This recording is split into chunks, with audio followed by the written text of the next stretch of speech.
Welkom iedereen op onze 19e Digital Law Series webinar over onze lieve en interessante GDPR. Vandaag hebben we voor jullie weer een uur interessante updates over wat er allemaal over GDPR geschreven en gezegd is geweest. En ik ga dat doen tezamen met mijn collega Quentin Fontaine. Ikzelf ben Gerrit van Driessen. En wij gaan vandaag een aantal topics voor jullie behandelen. Deze zijn de beslissingen van de Europese autoriteit in de zaak Meta. Laatste nieuws over de doorgiftegronden voor doorgiftes naar de Verenigde Staten. Een beetje nieuws over de cookies. Dan een arrest van het Grondwettelijk Hof over het recht om beroep aan te tekenen tegen beslissingen van de GBA. Een aantal interessante beslissingen van het Europees Hof van Justitie in zaken GDPR. En dan tenslotte een aantal interessante beslissingen van onze Belgische GBA. De eerste 3 punten worden gedaan door Quentin Fontaine en ik zal dan de laatste 3 punten doen. Ik geef het woord aan Quentin. Je passe la parole à Quentin. Merci Gate et merci à tous de nous rejoindre sur le temps de midi pour nous intéresser au RGPD. Donc le premier sujet qui sera couvert, c'est celui des jugements rendus par l'autorité européenne, le DPP, dans le cadre des affaires Meta. Donc c'est 2 affaires qui concernent les services Facebook et Instagram rendus par Meta dans l'Union européenne. C'est des affaires qui ont été rendues dans le cadre de la procédure du one-stop shop, ou dite du guichet unique en français. Donc c'est une procédure qui permet aux entreprises qui ont des activités transfrontalières dans l'UE de n'être confrontées qu'à une seule autorité pour plus d'efficacité dans l'enquête et dans le jugement. Donc la procédure, en 2 mots, lorsqu'une autorité qui estime qu'elle n'est pas la plus pertinente reçoit une plainte, elle la transfère à l'autorité qu'elle estime plus pertinente. Ensuite, l'autorité qui a été identifiée comme ça, dite la LSA, la Leading Supervisory Authority, rédige un projet de décision qu'elle envoie ensuite à toutes les autres autorités qui sont aussi intéressées par l'affaire. Ces autres autorités, on les appellera les CSA, les Concerned Supervisory Authorities. Une fois qu'un projet de décision a été renvoyé, ces Concerned Supervisory Authorities émettent des objections ou des commentaires quant au projet de décision qui a été partagé par la LSA. Et en cas de désaccord majeur entre les différentes autorités, c'est là que le DPB, le Comité européen de protection des données, CEPD en français, peut être sollicité pour résoudre le différend entre les différentes autorités. Chaque objection des Concerned Supervisory Authorities est alors évaluée par le DPB, qui évalue son caractère motivé, son caractère pertinent, et puis le DPB tranche, enfin, dit qu'il y avait raison entre la Leading Supervisory Authority ou les Concerned Supervisory Authorities. Dans les affaires Meta, il s'agit de 2 plaintes qui ont été soumises au départ par des personnes concernées avec l'aide de l'association NOIB, None of Your Business, qui est le groupe qui a été cofondé par Max Schrems, l'activiste en faveur de la protection des données personnelles. Donc elles ont été soumises en ce qui concerne Facebook devant l'autorité autrichienne au départ. La plainte dénonçait le fait que le responsable de traitement se basait sur un consentement forcé pour traiter les données personnelles. Et elles ont été soumises en ce qui concerne le service Instagram devant l'autorité belge de protection des données, fondée sur le fait que le responsable de traitement non seulement se fondait sur un consentement forcé, mais aussi sur le fait qu'il ne communiquait pas la base légale sur laquelle il se fondait de manière loyale. Donc au niveau de la procédure, ces plaintes ont été directement transférées à l'autorité irlandaise, excusez-moi, qui a été identifiée comme étant la Lead Supervisory Authority dans cette affaire, étant donné que le siège européen de Meta est situé à Dublin, en Irlande. Ensuite, l'autorité irlandaise a publié des projets de décision et elle les a partagés avec tous les autres Concerned Supervisory Authorities. Les autres CSA ont eu des objections, des choses avec lesquelles ils n'étaient pas totalement d'accord dans le projet de décision de l'autorité irlandaise. Donc, le différend a été soumis à l'EDPB, qui a publié le 5 décembre 2022 des décisions contraignantes pour l'autorité irlandaise, que l'autorité irlandaise a ensuite dû implémenter dans sa décision finale. Le premier élément de cette décision, c'est le principe de de l'égalité, le principle of lawfulness, qui veut qu'il faille avoir une base légale pour tout traitement de données personnelles. Et en l'occurrence, la question qui est posée, c'est la base légale fondée sur la performance d'un contrat, l'article 6.1b, est-elle une base légale appropriée en ce qui concerne de la publicité comportementale? Donc, ce qui est reproché à Meta concrètement, c'est de prétendre que lorsqu'elle fournit des publicités personnalisées, cela fait partie du service que Meta doit contractuellement à leurs utilisateurs. Ça leur permet d'éviter d'utiliser le consentement, parce que si Meta décidait de se fonder sur le consentement pour ce traitement, il devrait faire en sorte que le consentement respecte les conditions du RGPD, ce qui, comme on le sait, n'est pas toujours facile et contient aussi des inconvénients. Donc, ce que Meta ont fait, c'est que le 25 mai 2018, à minuit, au moment où le RGPD allait entrer en vigueur, ils ont déplacé le formulaire de consentement pour le mettre dans leurs termes et conditions, plutôt que de l'avoir séparé de leurs termes et conditions. Et ils prétendent ensuite que lorsqu'un utilisateur se crée un compte, il ne consent pas au traitement de ses données personnelles, mais à la place, il conclut un contrat avec Meta, en vertu duquel il donne l'autorisation à Meta d'utiliser ses données personnelles, et en contrepartie, il aurait droit à de la publicité personnalisée de la part de Meta. Donc la question fondamentale qui est posée ici, et à laquelle le DPB doit répondre, c'est peut-on se baser sur cette base légale contractuelle pour un traitement de données personnelles aux fins de publicité personnalisée? Donc pour chaque question qui a été posée, on va commencer par donner le point de vue de l'autorité irlandaise.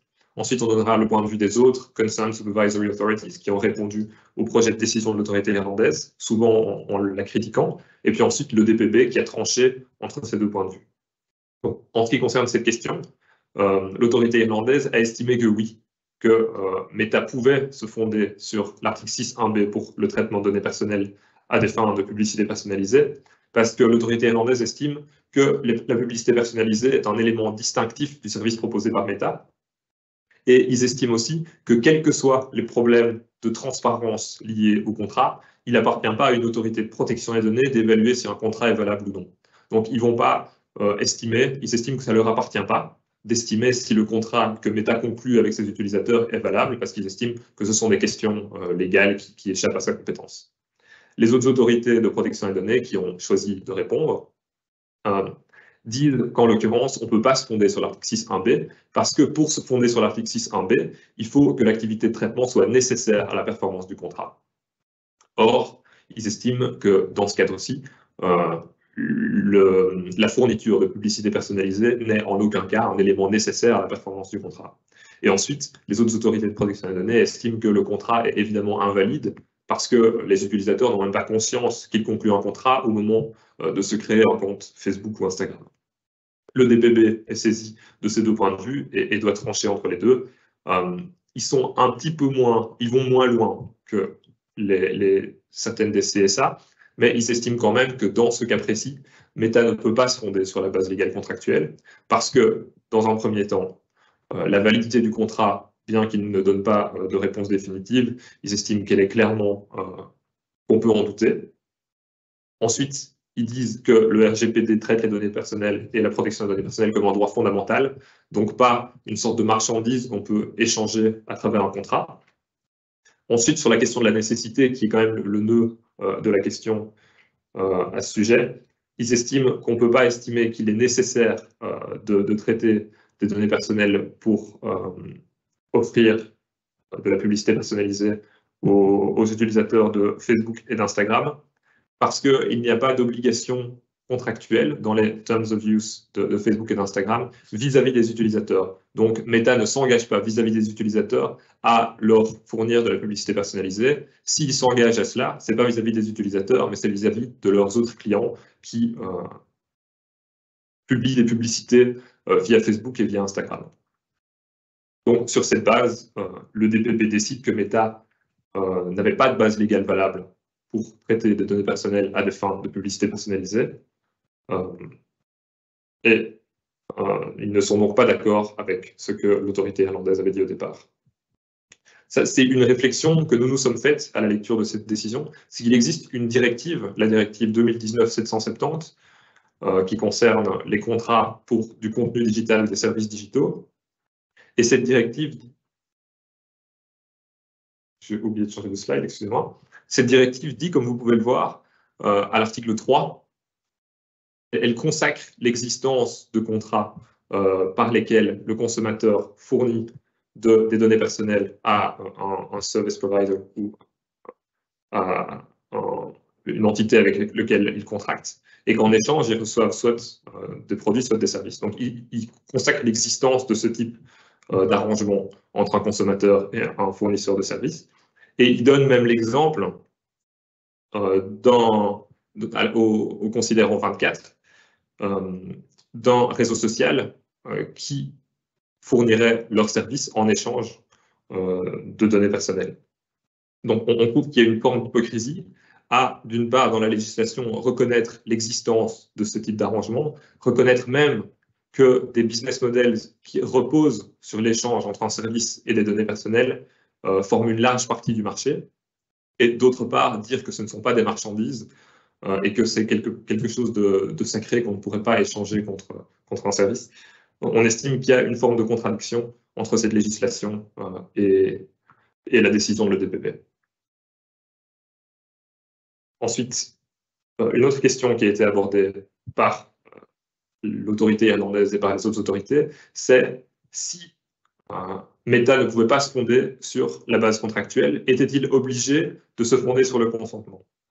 Et ça, l'autorité irlandaise reprend quelque chose qui a déjà été dit à plusieurs reprises par le DPB, c'est qu'il n'existe pas de hiérarchie entre les bases légales, il n'y a pas de base légale objectivement meilleure que les autres, que c'est vraiment une évaluation qui doit être faite au cas par cas. Et sur cette base, l'autorité irlandaise dit non, Meta n'était pas obligé de se fonder sur le consentement. Là, les autres autorités interviennent en disant bon, ça fait 3 ans et demi que cette enquête dure et que le traitement a lieu. Ils estiment que c'est insuffisant de simplement dire non, Meta n'était pas obligé, sans se baser sur des considérations concrètes concernant les types de traitements, les catégories de données personnelles qui ont été traitées, etc. Et le DPB rejoint l'opinion des autres Concerned Supervisory Authorities en disant que l'autorité irlandaise ne peut en effet pas conclure si catégoriquement que Meta n'était pas obligé de se fonder sur le consentement et qu'il y a plus une enquête supplémentaire qui doit être effectuée avant de conclure cela. On arrive à une conclusion assez similaire en ce qui concerne le traitement des données dites sensibles. C'est-à-dire que les CSA, à la lecture de la décision de l'autorité irlandaise, s'étonnent qu'il n'y soit nulle part évoqué le fait que Meta pourrait tout à fait traiter des données sensibles, des données qui tombent sous l'article 9 du RGPD. Et si ce type de traitement avait lieu, on ne pourrait pas se fonder sur la base contractuelle parce que la base contractuelle ne figure pas parmi les exemptions à l'article 9. Donc, les autorités concernées disent que si un tel traitement de données avait lieu, le consentement explicite serait la seule exemption possible sur l'article 9. L'autorité irlandaise dit en réponse à cela, oui, mais nous avons répondu à une plainte précise qui se plaignait surtout d'une violation de l'article 6, donc il ne nous appartient pas d'aller élargir le champ d'application, d'aller élargir le champ de l'enquête. Et si on le faisait, ce serait même une atteinte au droit de la défense de Meta. Donc le DPB commence par se prononcer sur des autres CSA peuvent-elles ne pas être d'accord avec l'étendue de l'enquête telle qu'elle a été définie par la LSA. Et là, le DPB dit oui, les CSA peuvent tout à fait, dans leurs interventions en réponse au projet de décision, ne pas être d'accord avec le champ de l'enquête.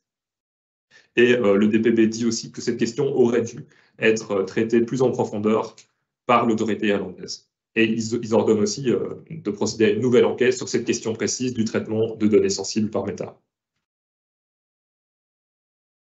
Un autre point qui a été débattu, c'est une violation potentielle des principes de transparence et de fairness, je ne connais plus la traduction française de ce terme, mais le principe d'équité, je suppose. C'est la seule violation qui avait été retenue par l'autorité irlandaise, c'était une violation du principe de transparence, parce qu'ils estimaient que Meta, bien qu'il n'ait pas choisi une mauvaise base légale, l'avait mal communiqué à leurs utilisateurs. À ça, les autres autorités concernées ajoutent que transparence et fairness sont deux notions séparées. Là où la transparence concerne surtout la communication aux personnes concernées, la notion de fairness comprend aussi des considérations comme l'équilibre des pouvoirs entre la personne concernée et le responsable de traitement, comme le fait de ne pas tromper la personne concernée quant à ce qu'elle pourrait attendre du traitement de ses données personnelles, etc. Que donc, il aurait fallu trouver 2 violations séparées, et le DPB est globalement d'accord avec les objections des CSA et estime que ce sont 2 notions séparées qui auraient dû mériter une évaluation séparée aussi, et qu'en l'occurrence, il y a eu une violation non seulement du principe de transparence, mais aussi du principe de fairness, avec la conséquence qu'il faut prendre en compte ces 2 violations dans la détermination d'une amende. Et c'est des amendes qu'on va maintenant parler. Au départ, l'autorité irlandaise, ayant simplement constaté une violation du principe de transparence, avait décidé d'imposer une amende de 36 millions pour Facebook et de 23 millions pour Instagram. Les autres autorités concernées disent que les amendes ne remplissent pas les critères qui ont été établis par le RGPD, en ce qu'elles ne reflètent pas fidèlement le caractère sérieux des violations et qu'elles n'ont pas non plus un effet très dissuasif. Elles ne dissuadent pas Meta de continuer à enfreindre le RGPD. Et ces autres autorités estiment que non seulement l'amende devrait être plus importante, mais il faudrait aussi d'autres mesures.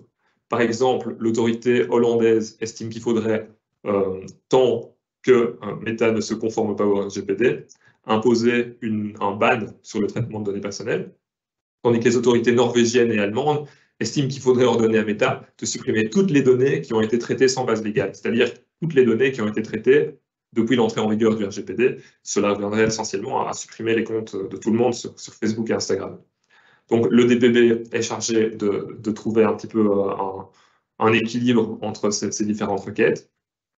Ils tiennent compte, ils ordonnent à l'autorité irlandaise de tenir compte des autres violations qui ont été constatées, donc non seulement du principe de transparence et du principe de lawfulness en ce qu'ils n'ont pas utilisé la bonne base légale, mais aussi du principe de fairness, et aussi de prendre en compte le chiffre d'affaires de Meta et de proposer une nouvelle amende qui aurait un effet plus dissuasif.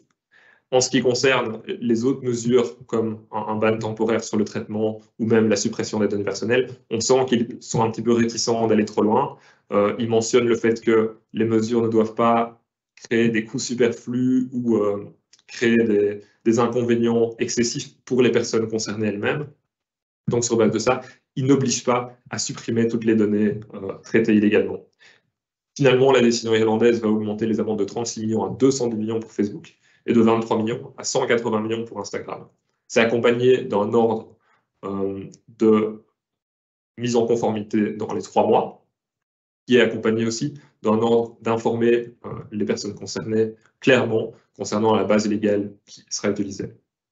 Donc on constate quand même que le fait de ne pas obliger un responsable de traitement qui aurait traité des données illégalement pendant aussi longtemps à supprimer les données qu'il a traitées, ça valide un petit peu la stratégie de Meta, qui est depuis le départ d'ignorer le RGPD en mettant de côté, via les revenus qu'il génère ainsi, un montant suffisant pour payer des amendes potentielles. Par exemple, Politico rapportait que Meta a mis 3 milliards de côté, rien que pour s'acquitter de potentielles amendes RGPD. Donc là, finalement, bien que l'amende puisse paraître salée, elle est conforme à la stratégie de Meta qui a choisi de continuer à traiter des données de cette manière, en étant conscient des risques d'amende. En ce qui concerne les prochaines étapes, donc Meta ne peut pas faire directement appel de la décision de l'EDPB devant la Cour de justice. Ils ont déjà essayé dans une autre affaire WhatsApp, et il s'avère qu'on ne peut faire appel d'une décision devant la Cour de justice sous l'article 263 du TFUE que si on est directement et individuellement concerné, et seulement si la décision n'a pas besoin d'autres implementing measures avant d'être mise en pratique. En l'occurrence, la décision de l'EDPB ne s'adresse pas à Meta, elle s'adresse à l'autorité irlandaise qui doit ensuite la mettre en application dans sa propre décision. Donc c'est pour ça que Meta ne peut pas directement faire appel de l'opinion de l'EDPB. Par contre, l'autorité irlandaise peut faire appel de l'opinion de l'EDPB, et Meta va aussi pouvoir faire appel de la décision finale de l'autorité irlandaise devant les juridictions irlandaises. Maintenant, les chances d'un appel de Meta devant les juridictions irlandaises sont un peu restreintes par le caractère contraignant de l'opinion de l'EDPB, parce que l'autorité irlandaise n'ayant pas le choix d'appliquer ou non ce que dit l'EDPB, il sera plus difficile de faire valoir que leur décision est illégale. En termes de conséquences pratiques pour les utilisateurs, on se demande quel est l'avenir du business model de payer avec ces données personnelles, étant donné que si on ne peut pas se fonder sur la base contractuelle, et si, lorsqu'on se fonde sur le consentement, on est obligé d'avoir un consentement libre signifie qu'il ne peut pas y avoir de conséquences péjoratives associées au fait de refuser, ça veut dire qu'il faudrait essentiellement que Meta se fonde sur le consentement, mais alors permettre non seulement de retirer son consentement, mais aussi permettre de ne pas consentir sans que cela ait pour conséquence de refuser de fournir le service. Donc ça veut dire que concrètement, Meta devrait proposer aux utilisateurs, voulez-vous ou non recevoir de la publicité personnalisée, et si les utilisateurs disent non, ils ne pourront pas le faire. Ça va nécessairement diminuer de manière significative la valeur du service que Meta propose au business, étant donné que la publicité personnalisée est plus efficace que d'autres formes de publicité pour faire acheter les utilisateurs. Donc Meta va nécessairement devoir revoir sa copie si ce jugement devient applicable, donc dans 3 mois à compter de la publication du jugement de l'autorité irlandaise.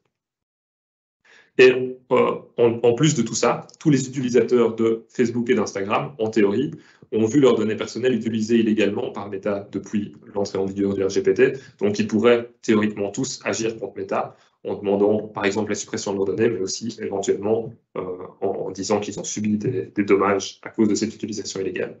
Donc on attend plus de follow-up de cette décision, mais on estime que c'est une décision qui pourrait avoir un effet majeur, non seulement sur les business qui souhaitent utiliser des données personnelles avec un modèle Pay with your data, mais aussi pour tous les consommateurs qui utilisent Instagram et Facebook et qui voudraient pouvoir utiliser ce type de service sans nécessairement être exposés à la publicité personnalisée. Donc c'est fini pour ces affaires de Meta devant le DPB. Maintenant, une petite update sur les transferts de données personnelles de l'Union européenne vers les États-Unis. Donc ça fait déjà quelques mois, mais c'est paru après notre dernier webinaire, donc on le couvre quand même. Le projet de décision d'adéquation concernant les transferts de l'Union européenne vers les États-Unis a été publié le 13 décembre 2022 par la Commission européenne.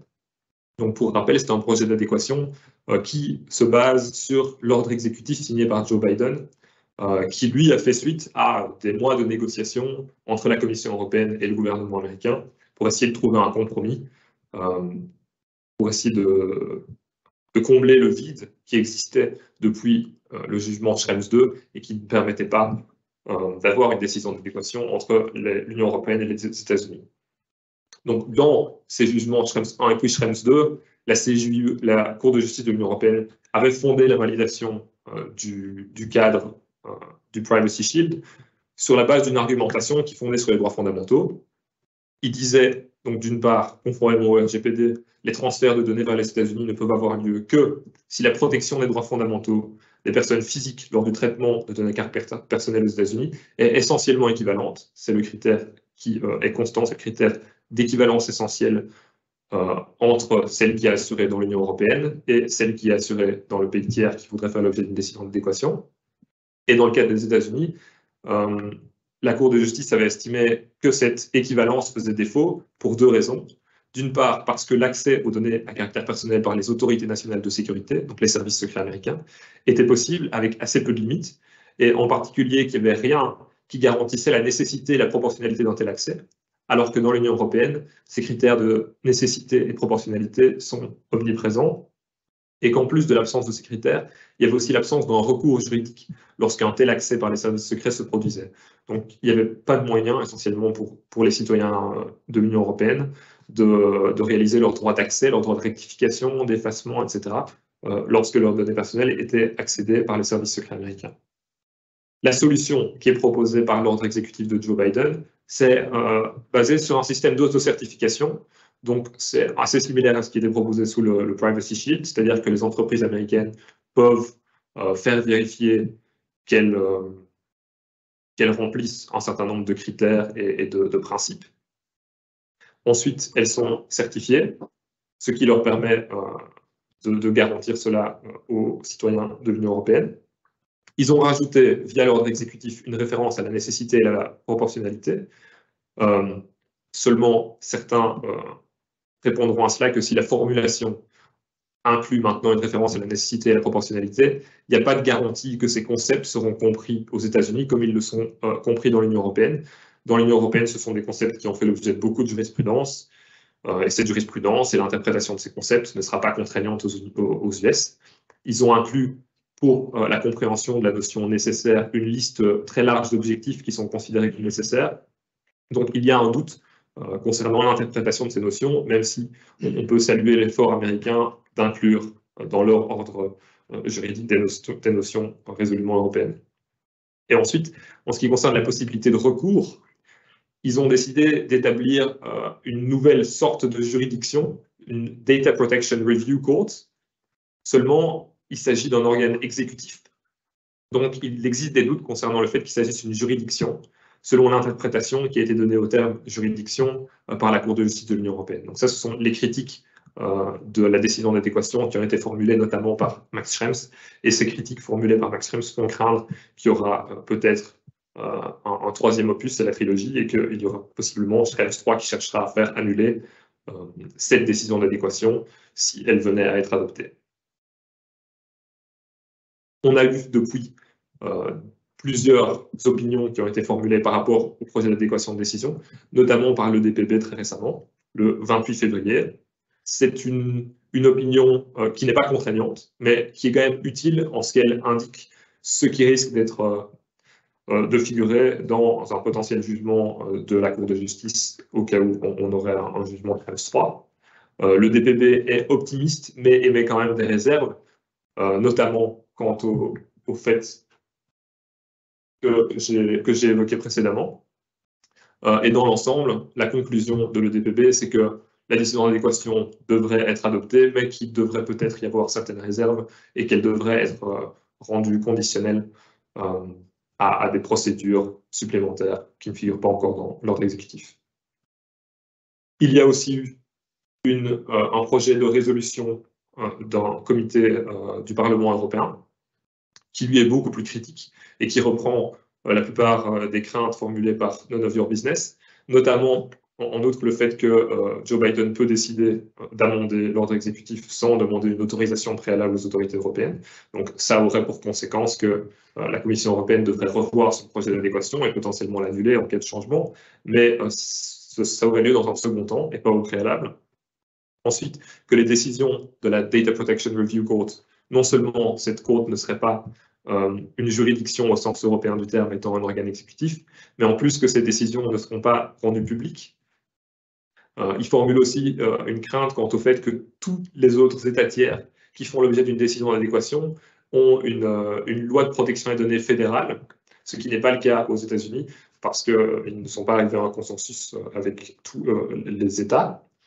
Donc, sur cette base, le comité du Parlement européen encourage la Commission européenne à ne pas adopter de décision d'adéquation. Il faut quand même noter que cette résolution n'a pas d'effet contraignant sur la Commission européenne, et même s'il y a un vote du Parlement européen qui devrait avoir lieu au mois d'avril, arriver à la même conclusion et inviter aussi la Commission européenne à ne pas adopter cette décision d'adéquation, ce serait aussi non contraignant.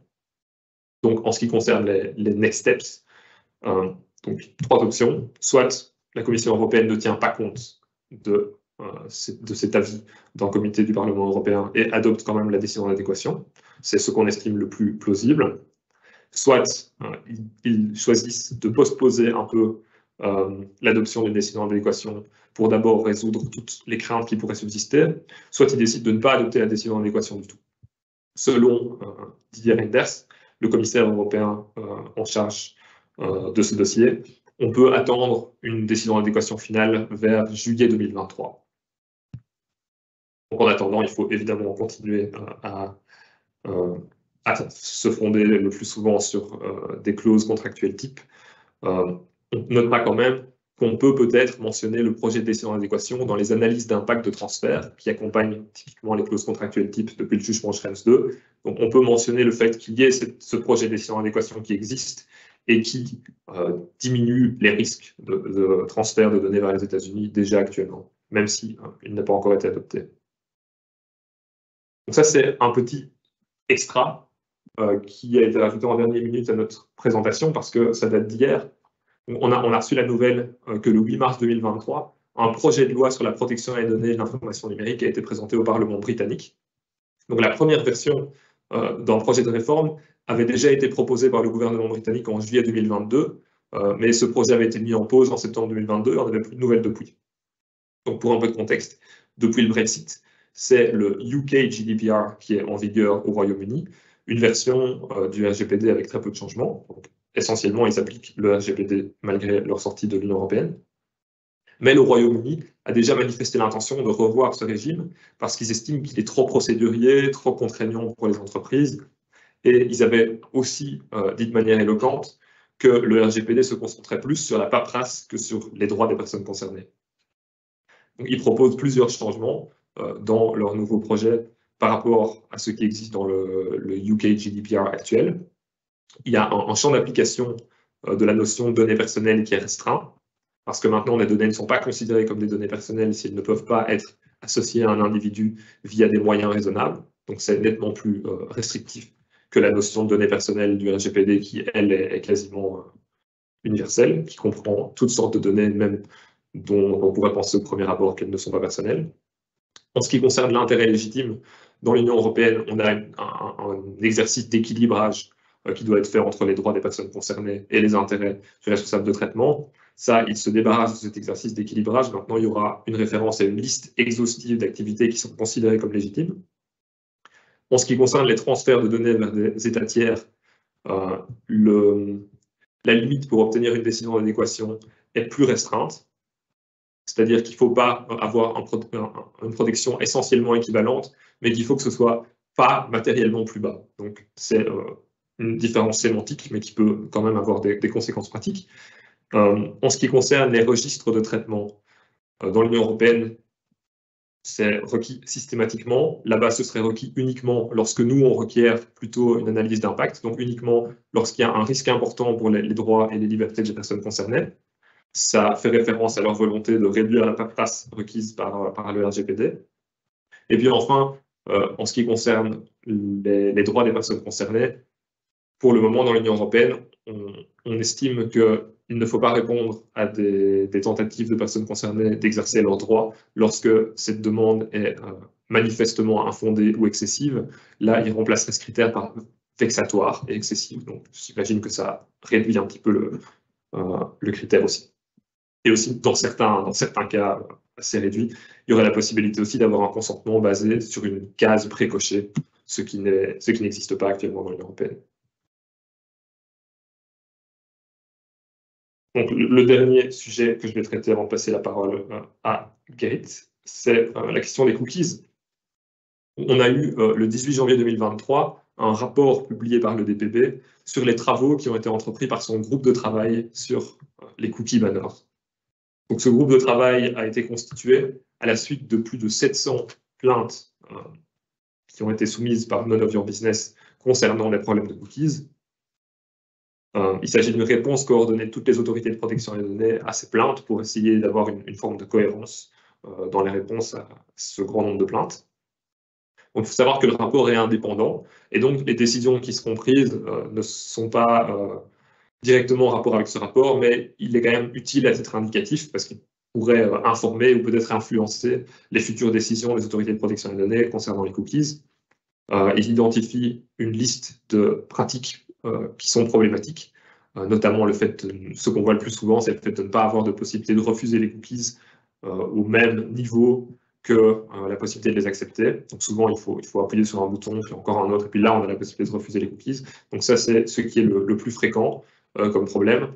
Les autres sont listés sur la slide. Et il faut aussi noter qu'en Belgique, les cookies font aussi partie des priorités de l'autorité belge et qui font d'ailleurs parfois d'initiative, même lorsqu'une plainte ne fait pas référence aux cookies initialement, ils vont parfois voir sur le site d'un responsable de traitement si leur cookie banner est acceptable et s'il ne l'est pas, ils le mentionnent. Donc c'est certainement un point d'attention. Et il y a d'ailleurs eu une décision de la CNIL, donc ce n'est pas l'autorité belge mais l'autorité française, qui a imposé à Microsoft une amende de 60 millions concernant des cookies, notamment parce qu'ils trouvaient que sur Bing, les cookies étaient déposés sans consentement, notamment des cookies à des fins publicitaires, ce qui en principe requiert le consentement, et qu'il n'était pas possible de refuser les cookies aussi facilement que de les accepter. Donc ils ont obtenu, ils ont imposé, pardon, une amende de 60 millions sur la base du nombre de personnes concernées et sur la base des profits qui ont été générés indirectement via ce traitement. Et Microsoft doit se mettre en conformité en dehors de 3 mois avec 60 000 € d'amende par jour supplémentaire. Je vais passer la parole à Gerrit pour la suite de la présentation. Merci. Merci Quentin, dank u Quentin. Ja, ik denk dat iedereen die tot hiertoe goed geluisterd heeft, wel momenteel liever in de UK zou willen leven als DPO dan in de Europese Unie, omdat daar de regels allicht veel lakser zullen worden.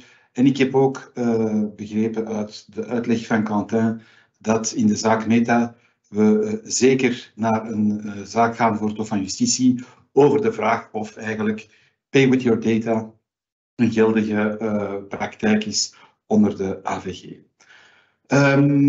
Als eerste topic ga ik het hebben over het arrest van het Grondwettelijk Hof hier in België. Waarover ging dat? Dat ging eigenlijk over een zaak waar een partij de vraag stelde of zij eigenlijk ook als derde partij, dus niet betrokken in het kader van een procedure bij de GBA, een beroep kon instellen tegen een beslissing van de GBA. In het civiel recht kennen we al langer het begrip derdenverzet, ou tierce opposition. Dus voor de rechtbanken kan elke derde partij die zich benadeeld acht beroep instellen tegen een vonnis of een arrest waar ze niet bij was.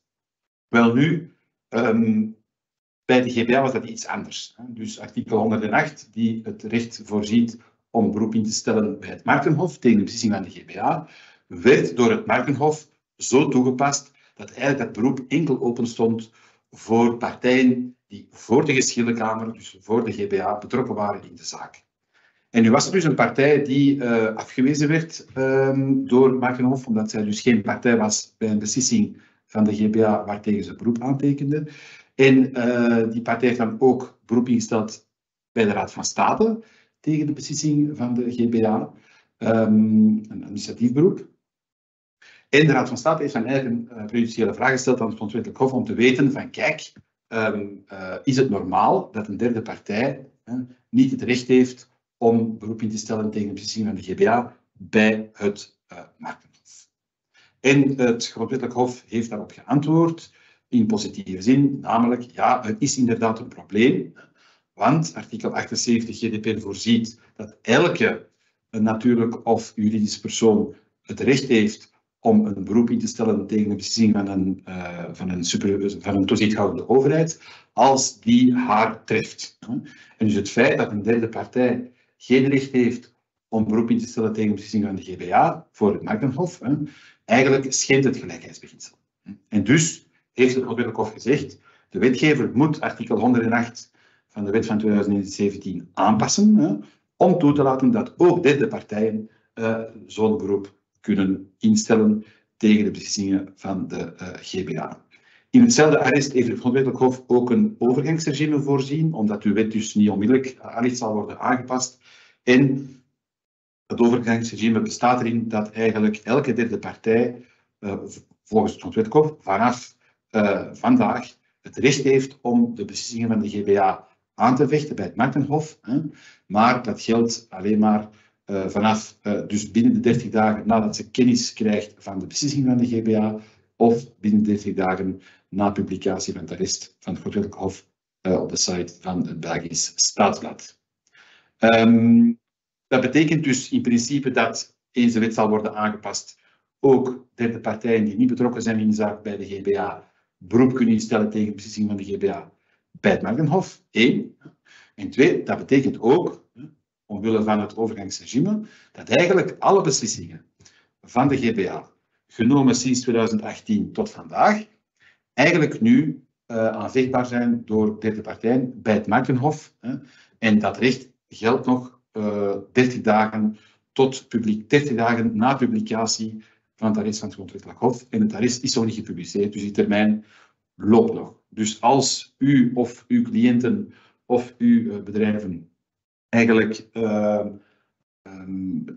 benadeeld zijn geweest door een beslissing van de GBA waar ze geen partij waren, dan hebben zij door dit arrest nu nog steeds het recht om beroep in te stellen voor het Markenhof, ook al dateert de zaak van 2018, 2019 tot vandaag. Noteer dat zo'n beroep instellen natuurlijk wel belang vereist, hè, een intérêt in de zin van het gerechtelijk wetboek. Dus je kan niet zomaar beroep instellen, je moet ook door de beslissing van de GBA geïmpacteerd zijn. Dus zeer interessante zaak die eigenlijk de puntjes op de i zet en toelaat dat derde partijen door een beslissing van de GBA ook toch het recht hebben om beroep in te stellen bij het Markenhof.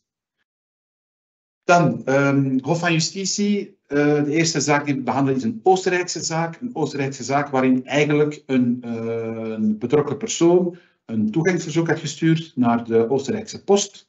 En die datasubject had expliciet gevraagd, ik wil eigenlijk de identiteit van de ontvangers van persoonsgegevens kennen. U weet, artikel 15.1c laat toe dat een betrokkene vraagt aan de werkingsverantwoordelijke, ik wil de identiteit van de ontvangers kennen of de categorieën van de ontvangers. De 15.1c geeft twee opties. En in die zaak had de Oostenrijkse Post eigenlijk alleen maar de categorieën van ontvangers gegeven en dus niet de identiteit, alhoewel het datasubject daarom gevraagd had. En dat gaf dan aanleiding tot discussie. Ja, hoe moet je eigenlijk 15.1c interpreteren? Wil dat zeggen dat eigenlijk de verwerkingsverantwoordelijke kan kiezen welke info hij geeft? Identiteit, ontvangers of enkele categorieën. Of mag de datasubject eigenlijk dicteren wat hij wilt? En het Hof van Justitie heeft gezegd van kijk, nee, inderdaad, wanneer een datasubject de identiteit vraagt aan de ontvangers, dan moet de verwerkingsverantwoordelijke de identiteit geven en kan hij niet zeggen, ik beperk mij tot het geven van de categorieën van ontvangers. En dus, dat is nodig, omdat ja, de GDPR zo beschermend mogelijk moet worden geïnterpreteerd. En dus om de datasubject toe te laten om zijn andere rechten uit te oefenen, moet hij de precieze informatie krijgen over ontvangers als hij daarom vraagt.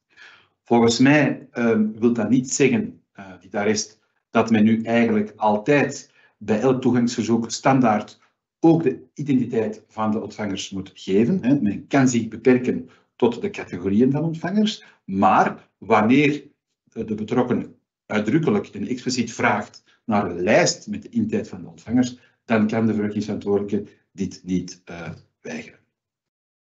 Een tweede zaak is een Hongaarse zaak. Een Hongaarse zaak waar eigenlijk discussie bestond over een procedure die een datasubject had ingespannen, zowel administratief tegen de beslissing voor de Hongaarse toezichthoudende overheid, als een procedure over dezelfde kwestie voor de burgerlijke rechtbanken. En er werden principiële vragen gesteld over eigenlijk, samengevat, wie heeft er nu voorrang? Heeft het onderzoek of de beslissing van de toezichthoudende overheid voorrang op de civiele procedure, of heeft de civielrechtelijke procedure en de beslissing van de burgerlijke rechtbank, heeft die voorrang op de administratieve besluitvorming van de toezichthoudende overheid?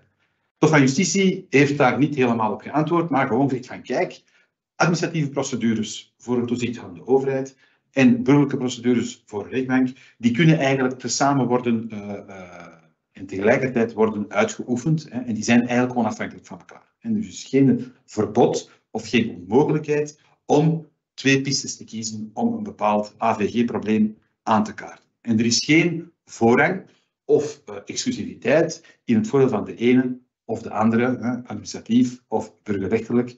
EU-recht zegt daar niets over. Maar, zegt het Hof, het is natuurlijk wel belangrijk dat de lidstaten zelf precieze regels implementeren over de relatie tussen een administratieve procedure en een burgerrechtelijke procedure. Want het kan niet zijn dat het tegelijkertijd instellen van zo'n twee acties zou leiden tot inconsistente toepassing van de GDPR of een gebrek aan de mogelijkheid om zaken aan te kaarten voor een rechtbank enzovoort. En dus, het Hof van Justitie trapt eigenlijk de bal terug naar de lidstaat, naar Hongarije, en zegt van kijk, ja, als jullie twee procedures hebben, civiel en administratief, dan moeten jullie lokaal regels voorzien die bepalen hoe dat die twee procedures tegen zich met elkaar verhouden. De derde Europese zaak die we even willen toelichten is een Duitse zaak. Een Duitse zaak die eigenlijk ging over het ontslag van een DPO. En waar eigenlijk in Duits recht er meer specifieke regels waren voorzien die eigenlijk verband hielden met de voorwaarden en de gevolgen van het ontslag van een DPO. En er werd een vraag gesteld, kan dat eigenlijk, dat het nationaal recht daar extra zaken over zegt, bovenop hetgeen reeds in de AVG staat over het ontslag van DPO's. En de tweede vraag die werd gesteld was eigenlijk, ja, als een DPO ook een zitje heeft in het bestuur van een Works Council, een ondernemingsraad, is dat dan eigenlijk een conflict, een belangenconflict?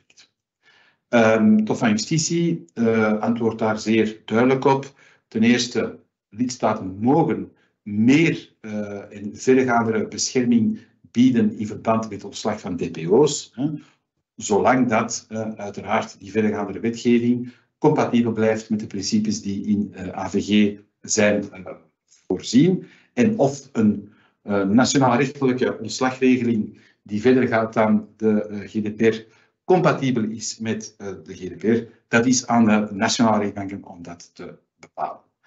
En het tweede principe die het Hof van Justitie heeft toegelicht, is dat eigenlijk er geen principiële incompatibiliteit bestaat tussen een DPO en de taken van een DPO die hij heeft met een andere pet op.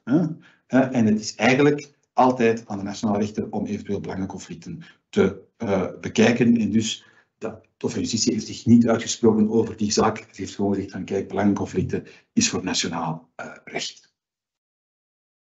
Het laatste hoofdstukje gaat over de beslissingen van, een aantal beslissingen van de Belgische GBA. De GBA neemt geregeld beslissingen en wij selecteren degenen die wij denken die interessant zijn. Niet alle beslissingen, maar enkel degenen die het vermelden waard zijn. De eerste slide gaat eigenlijk over twee beslissingen die min of meer over dezelfde problematiek gaat. De eerste zaak ging over een universiteit waar eigenlijk een professor een e-mail had verspreid onder zijn studenten van een bepaald vak. En hij had eigenlijk alle studenten in de to-lijn gezet, in de aan-lijn, en zodat eigenlijk alle e-mailadressen van alle studenten die dat vak volgen zichtbaar waren voor de andere studenten. Dus het gebruik van de BCC-functie was voor die professor eigenlijk onbekend. En in diezelfde universiteit had eigenlijk de universiteit de resultaten van de studenten gepubliceerd ad valvas, dus aan de uithangborden fysiek in de lokalen van de universiteit. En naast elke student stond er dus de naam van de student, de uitslag van de student en de geboortedatum van de student. En dat ging publiek uit aan ad valvas. En er was één student die daarover een klacht heeft ingediend voor de geschillenkamer bij de GBA. En wat heeft de geschillenkamer daarover gezegd? Kijk, in de eerste plaats is er een probleem van verwerkingsgrond. Want de universiteit zei, wij verwerken het e-mailadres van een student op basis van toestemming. En zoals jullie wel weten, is toestemming meestal de verwerkingsgrond die wordt ingeroepen voor heel veel verwerkingen. Maar dat is niet altijd een goed idee. We zeggen dat al langer. En uit deze beslissing blijkt opnieuw dat men 2 keer moet nadenken vooraleer toestemming te gebruiken als verwerkingsgrond. Want de geschillenkamer zei van kijk, de universiteit kan onmogelijk toestemming gebruiken als verwerkingsgrond, want die student kan geen toestemming weigeren. Die moet zijn adres geven, anders wordt hij niet geïnformeerd over wat er rijdt aan dezelfde universiteit. En dus toestemming is geen geldige basis. Het is eerder contract, maar bon, contract wordt niet ingeroepen door de universiteit, dus er is een probleem met artikel 6 en een probleem met artikel 5, want de universiteit heeft eigenlijk in haar privacy policy toestemming gezet, terwijl het eigenlijk geen toestemming was. Het tweede punt was die publicatie van die geboortedatum. Dat was niet nodig. Om de uitslag aan de studenten mee te delen, is het helemaal niet nodig dat daar een geboortedatum bij stond. De universiteit heeft het ook erkend, dat was blijkbaar een vergissing. Een vak dat eigenlijk vooraf aangevinkt automatisch. Default stond dat aan, waardoor de geboortedatum ook mee werd afgeprint op de examenresultaatlijsten. En dus de schending van artikel 5.1c, dat is denk ik wel logisch. Over de verspreiding van de e-mail was ook een probleem in artikel 5.1c, dus de professor had eigenlijk de BCC-functie moeten gebruiken. In het kader van de discussie over die zaak heeft de Geschilkamer toch nog interessante dingen gezegd. Van kijk, eigenlijk is de publicatie van examenresultaten op zich aan de valven, dus in de lokalen, niet nodig. Want men kan perfect de studenten toegang geven tot de resultaten op een online manier of via het versturen van een brief. En het is niet nodig dat iedereen zijn resultaten worden gepubliceerd aan de valven, zodat iedereen anders kan zien wie er goede punten heeft en wie er geen goede punten heeft. En dus in die beslissing wordt ook gezegd van kijk, als een universiteit publieke resultaten wilt publiceren, dan kan dat alleen maar mits toestemming van de student. De studenten moeten apart toestemmen voor publicatie van resultaten aan de valven. En men mag niet de naam zetten van de student, maar het studentennummer. Dus een pseudonymisering, studentennummer en de punten mogen aan het valven staan. Niet de naam en dus op voorwaarde dat de student individueel toestemt. Vooral deze overtredingen heeft dus gelukkig maar een reprimand gekregen en geen effectieve boete. De tweede zaak was een zaak waarin FSMA eigenlijk voor de Geschillenkamer moest verschijnen wegens het versturen van een e-mail met een betalingsherinnering naar meer dan 100 tussenpersonen, dus financiële tussenpersonen. En hier had ook de FSMA iedereen in de toelijn gezet en niet in de CC, zodat eigenlijk van al die 100 bestemmingen iedereen kon zien wie nog zijn facturen niet had betaald aan het FSMA. FSMA zei in haar verweer, dat is een menselijke fout, sorry, enzovoort. Maar de Geschillenkamer zei dan, kijk, dat is toch wel een probleem dat jullie niet de nodige technische en organisatorische maatregelen in plaats hebben om te verhinderen dat zo'n mails vertrekken. En er moeten 4 ogen zijn die ernaar kijken. En het feit dat dat niet is gebeurd, is toch wel een probleem. Zo zie je maar dat zelfs FSMA of andere grote organisaties nog steeds niet altijd weten hoe ze exact met persoonsgegevens moeten omgaan. Een volgende zaak is de zaak over bewakingscamera's. Bewakingscamera's eigenlijk die door een buurman werden gehangen, maar die eigenlijk een stuk van de eigendom van de buurman.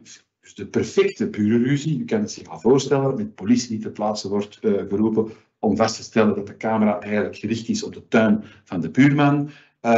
Ruzie tussen de buren en dat belandt uiteindelijk voor de Geschillenkamer.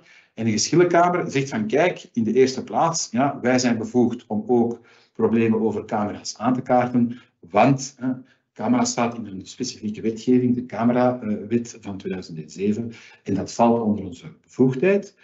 Tweede duidelijk punt door de GBA zijn van kijk, de huishoudexceptie die werd ingeroepen door de eigenaar van de camera's is niet van toepassing. Waarom niet? Omdat eigenlijk men kan de huishoudexceptie niet inroepen als men filmt, iets anders filmt dan zijn eigen eigendom dat men wilt beschermen met de camera. Volgens mij is dat niet helemaal correct, althans ik ben het niet eens met de visie van de Geschillenkamer. Het is niet omdat men eigenlijk te veel filmt wat betreft het gebruik van camera's, dat daardoor automatisch het niet zou gelden als huishoudelijk en privégebruik. Als men te veel filmt is dat een probleem in artikel 5, een overmatige verwerking. Maar het doet eigenlijk geen afbreuk aan het feit dat het filmen nog steeds gebeurt voor persoonlijke en huishoudelijke basis. Maar in ieder geval, de Geschillenkamer is zeer streng en zegt van kijk, huishoudexceptie niet van toepassing, je moet dat restrictief interpreteren en filmen op andermans grondgebied, andermans eigendom is eigenlijk niet verzoenbaar met de huishoudexceptie. De buurman had ook gerechtvaardigd belang ingeroepen als rechtsgrond. De Geschillenkamer heeft gezegd van nee, dat kan niet, want u filmt eigenlijk meer dan eigenlijk noodzakelijk is. Dus de 3-stappentest met de noodzaak is niet gerespecteerd. En dus u kan gerechtvaardigd belang in dit geval niet inroepen, want u filmt te breed. Het filmen van andere eigendom wordt ook beschouwd als excessief, dus inbreuk op artikel 5, naast dus gebrek aan een rechtsgeldige grond artikel 6.1. En dan was er ook nog een probleem dat de buurman had gezegd van ja, ik zou eigenlijk eens willen weten wat u filmt. En die had toegang gevraagd tot de beelden bij zijn buurman en die had dat natuurlijk geweigerd. En die weigering was natuurlijk een schending van artikel 12.3. Natuurlijk, als je voor zo'n zaak bij de geschillenkamer belandt, dan wordt eigenlijk alles uitgegraven. De buurman die de camera's had ook geen register. Een register dat nogthans verplicht is op basis van artikel 30 en ook op basis van specifieke bepalingen van de camerawet. Dus ook daarvoor werd een overtreding vastgesteld. Maar hij is er vanaf gekomen met een waarschuwing. Maar ook wel belangrijk, hier in deze zaak heeft de geschillenkamer gezegd van kijk, wij gaan ook u een bevel opleggen om uw camera aan te passen. Namelijk, u moet de camera's, de hoek van de camera aanpassen. Er waren 4 camera's, die moeten aangepast worden. U moet de pictogrammen die aanduiden dat de camera wordt gebruikt op straat zetten, zodat iedereen kan zien dat uw camera is gebruikt. En u moet uiteraard een register aanleggen, zodat eigenlijk u alle verwerking met camera's documenteert. De volgende zaak was een vrij ludieke zaak, waar eigenlijk in een tv-programma de nummerplaat, de gepersonaliseerde nummerplaat van een voetballer werd gebruikt in een soort van show. De voetballer kon daar uiteraard niet mee lachen, omdat zijn nummerplaat werd gebruikt in een context die eigenlijk een beetje crimineel was. Dient verzoeking bij de tv-maker om zijn nummerplaat weg te halen, werd geweigerd, beland voor de geschillenkamer. De geschillenkamer zegt van kijk, zelfs een gepersonaliseerde nummerplaat is persoonsgegevens. En de verwerking door die tv-maker was eigenlijk wel rechtmatig, want het kan worden gestoeld op gerechtvaardigd belang. En de tv-maker moet de nummerplaat niet verwijderen, want hij kan eigenlijk de verwijdering counteren met de uitzondering van artikel 17, namelijk artistieke expressie en vrijheid van informatieuiting. Dus in deze zaak moest de nummerplaat niet worden verwijderd in de beelden van de tv-show. Wel een kleine reprimande, omdat eigenlijk de weigering door de tv-maker van de verwijdering van de nummerplaat onvoldoende was gemotiveerd. En dus dat was een schending van artikel 12.1. De laatste zaak die we gaan behandelen is de zaak van de gemeente die eigenlijk haar personeel volgde via een GPS-tracking-systeem in de bedrijfswagens die zij ter beschikking stelde. En dus op een gegeven moment werd een werknemer van een gemeente geconfronteerd met een rapport waaruit bleek dat hij dus in een aantal straten was geweest in een bepaalde buurt, onder andere bij zijn moeder, in een café, terwijl hij eigenlijk op dat moment volgens de prikklok van de gemeente zou aan het werken geweest zijn in het gemeentehuis. En dus de gemeente zei, ja, hoe kan dat nu? U prikt in het gemeentehuis en op hetzelfde moment zien wij u rijden met een stop bij de café en met een stop bij uw moeder. Er was dus sprake van fraude. De werknemer wordt geconfronteerd met dat rapport en trekt natuurlijk de privacykaart en zegt van ja, maar dat kan niet. Ik wist niet dat ik getract werd en ik ben daar nooit van geïnformeerd. Discussie voor de geschillenkamer is natuurlijk vrij uitgebreid. We beginnen bij de verwerkingsgrond. De gemeente zegt van kijk, wij baseren ons op gerechtvaardigd belang, namelijk voor fraudebestrijding. En de gemeente had eigenlijk niet aandachtig genoeg gelezen in de AVG wat er allemaal in staat, want jullie weten dat een publieke overheid eigenlijk zich niet kan baseren op rechtvaardig belang voor zaken die verband houden met de uitoefening van haar taken van openbaar belang. Dus de geschillenkamer zegt sorry, wij kunnen dat niet aanvaarden, rechtvaardig belang, als verwerkingsgrond. Het is eigenlijk eerder uw publiek belang, het publiek belang als overheid, artikel 6.1e, dat is wel een geldige basis, want de geschillenkamer zegt dat publiek belang moet je eigenlijk zeer ruim interpreteren en de gemeente kan zich daarop baseren om GPS-trackingsystemen te installeren in de wagens van haar werknemers. Wel, zei de geschillenkamer, ja, er is geen informatie geweest, geen artikel 5.1a, En er is ook eigenlijk geen voldoende technische en organisatorische maatregelen geweest, want eigenlijk bleek dat niemand daarvan op de hoogte was. Er waren geen maatregelen om ervoor te zorgen dat dit aan de mensen werd meegedeeld. Er was ook een privacy policy die eigenlijk onvolledig was. Tijdens de procedure werd dan nog een nieuwe privacy policy gemaakt, maar ook die was onvolledig. Met een aantal zaken die er niet stonden, zoals bewaartermijnen en verwerkingsgronden. Er was ook geen register dat volledig was. De naam van het DPO stond er niet bij. Misschien in artikel 30. En in die zaak heeft de gemeente uiteraard, omdat het een overheid is er vanaf gekomen met een waarschuwing, maar dus geen boete. De uitzondering voor de openbare overheden maken dat dus er geen boetes kunnen worden opgelegd in deze zaak. Ziezo, ik zie dat we daarmee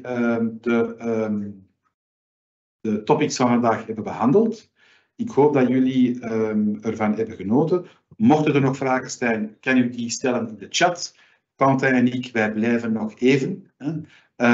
En de presentatie zal, voor degenen die willen, worden verstuurd per e-mail. U kan een e-mail sturen naar events@altus.com en u zal een kopie krijgen van de presentatie. Ik dank u voor jullie aandacht en aanwezigheid en ik hoop jullie terug te zien op de volgende webinar. De datum wordt nog gecommuniceerd via e-mail. Dank u.